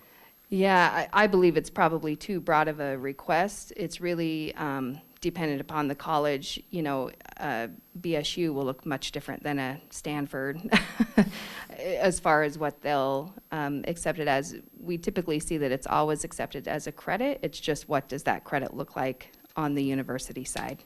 Excellent, thank you. Just Yeah, no problem. Any other questions? I actually had the same question, only I was on item B, and it's really about our state institutions. I'm not as concerned about out-of-state institutions, but I wanted to make sure I just understood how this works. Our college, so I think of myself, if I was a parent paying for dual enrollment credits and I'm expecting my child to get some of the core curriculum credits that would help them towards graduation, and I get to the transfer into the college and find out that they're actually going to be elective credits instead of core, that would be very frustrating to me. So is there some standard around, like, these classes will automatically, for in-state institutions, state institutions, transfer as core curriculum credits versus electives? Yeah, the state universities and community colleges have done a really good job these last several years aligning that and making sure that they're all on the same page within our state. So we don't run into hardly any time where an English 101 is not going to look the same at CWI as BSU. So within our state, we're pretty good on that for the most part. Okay. I can't think of one that has come up that we have ran into that. There's some current credits, like for instance, some of our buildings within West Ada will offer like an NNU Communications 100, and BSU or ISU would want a Communications 101. So the students and parents would know that communications, it's offered at 100, but they maybe need a 101 for a degree specifically. So it's not changed later, does that make sense? But there are some that maybe aren't in line with specific degrees that students are after. Okay, so help me understand on the last sentence what our why we're adding it, I guess. Is it just, is a protection, or is that the change in the law makes us add that, or is it? Well, that is in alignment with how the state statute also reads, is that it's up to the colleges and universities to really determine what that looks like on their end. Even though they're all in alignment for the most part, it's still their responsibility, or their right to say, yes, this is what it is. We find that most often that doesn't happen now that they've aligned. Several years ago, that would happen much more. But they've done a good job of aligning that, but it's still written that way in the state statute, and the clarification, I think, is still there and is important to put in there. Okay. Since this is first reading, and I would have said this to you if I had understood it better before, but now that I understand it, I'd ask, maybe to consider that we have something in our policy that says around our responsibility to help parents and students understand whether or not they're getting that core curriculum credit or not. Because this is a really hard thing to, I've actually had students go through this dual enrollment credit program, and it is really hard to understand what you're actually getting when you get your child gets to college. And I've had the experience where the dual credit didn't transfer in, and so it became an elective, which was really, really frustrating, especially when we paid for it out of pocket. So I think even though the state statute says colleges and universities get to make that determination, our policy should say something around how we will support parents and students in determining whether or not that credit will transfer in as a core curriculum credit in our policy. So if that's what we're doing today, and if we're not, I think we probably need to consider doing that. Okay. I'm trying to wrap my head around our responsibility in that. Okay. Yeah, just think about it, because I think it is really hard to navigate from a parent and student perspective, especially when you're this is the first interaction you have with college, right? So, and then to pay money and then find out it doesn't transfer the way you thought it might because you didn't know how it worked, or one college took it and one didn't. We need to be really have good clarity for students and parents on that. I mean, they still may make the decision to take an elective dual enrollment, but when they're making that decision, it should be clear for them on the information that's available to them. And there is an advising piece that we do on the advanced opportunity side that our counselors do as soon as students get so many post-secondary credits. And that advising, of course, with our number of credits going through our district, we do the best we can, and they do a phenomenal job. And a lot of those are discussions within that. And our students who get associate's degrees, they have a lot of support, like through the BSU associates program, that they really get to see what that looks like on the post-secondary side. But with the opportunity, we know within our classrooms the concurrent credit. We also have lots of students leave campus and get dual credit. And that's where it gets a little bit trickier to try to keep that advisement. Because often it's, oh, by the way, I took this class. So, we're always trying to streamline those processes more and more to make sure that we stay ahead of that advising piece. But I'm not looking to add liability to us, but just support the process so that there's good clarity and information. Yeah, and I think that we can probably try to do that as much as we can with what we have control over, for sure. Thank you. Anything else? Oh, that's good. Thank you. Okay, thank you. Next item up on the agenda is new policy 50492, suicide prevention, and Dawn Tolan. Ms. Tolan, welcome.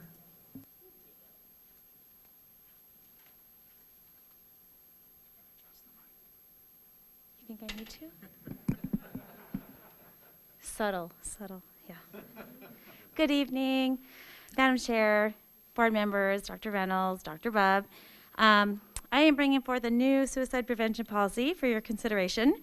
The reason for this is Idaho Code 33-1363A was just passed in the 2020 legislative session.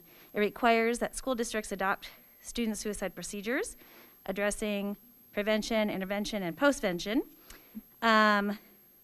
We embrace this requirement because it is what we have been doing already, so it just kind of puts something in a formal procedure for us, or policy for us. So with that, how we developed this is we took the current policy and procedures that we already have and we reviewed them. We took sample policy from the Idaho State Department of Ed. We took examples from other Idaho school districts, and with input from school counseling departments, a first draft was formed. Several drafts were vetted by members of the executive team. And finally, prior to submitting this review, or this policy for the Board of Trustees, we had our legal counsel, Amy White, review the policy. So as you can see in this policy, we have outlined prevention, intervention, and postvention of what we do with this policy. So before, it was embedded in policy 504.20, and it was slightly addressed, but now it's just a whole full policy of what we do anyway. So I'll stand for questions. Thank you. Is there any questions or feedback, comments? Thank you. Just one quick one, and I think Dr. Randalls, this is not a notification I ever want to receive as a board member, but Dr. Randalls did a really nice job of doing this when we did have this, was that to let the board know when that happened. And so because we have a notification piece in here, I wanted to ask that you guys look and consider where the board notification fits into this Sure. policy. Yep. So thank you. No problem.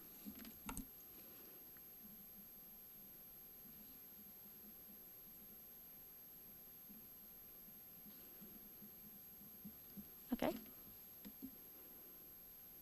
That's it, I think. That's Thank you it. very much. Okay, and I have the next one too. Oh, you do? Okay, good, good. And this one's super easy. It's policy 602.80. It's just updating language to contemporary technology. We no longer use the term guidance counselor, so we kind of updated that, and little enhancements about, social emotional learning we added, and some short-term counseling versus long-term therapy. So those kind of things were just added to that.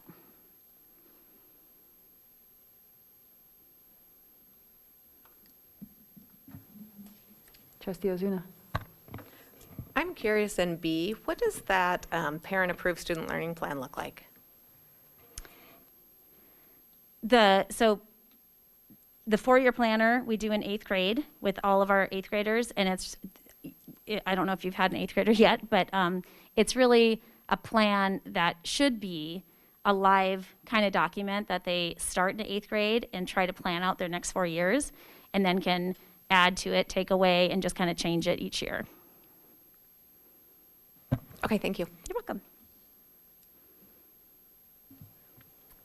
Thank you. Is there any other questions or comments, feedback? Thank you. Thank you. All right, trustees, there is 3 future policy items. We're starting to crank through policies now. And for Trustee Kofelt, this is really what board meetings look like prior to COVID. So, and we spent sometimes a lot of times discussing these policies. This is where the board's role really does lie. So as we work through some of these are new or pretty significant updates in some of these future policies. So would encourage folks to really dig in and provide some feedback around because this is how we guide what the district operations look like. So with that, I would just notate those future agenda items coming up, and we'll have some more readings of the ones that we just did tonight. And then we're up to the last item on our agenda. So moved. Is there a second? Second. It's been moved and seconded that we adjourn. All those in favor, please say aye. Aye. Aye. Chair votes aye. Motion carries 4-0.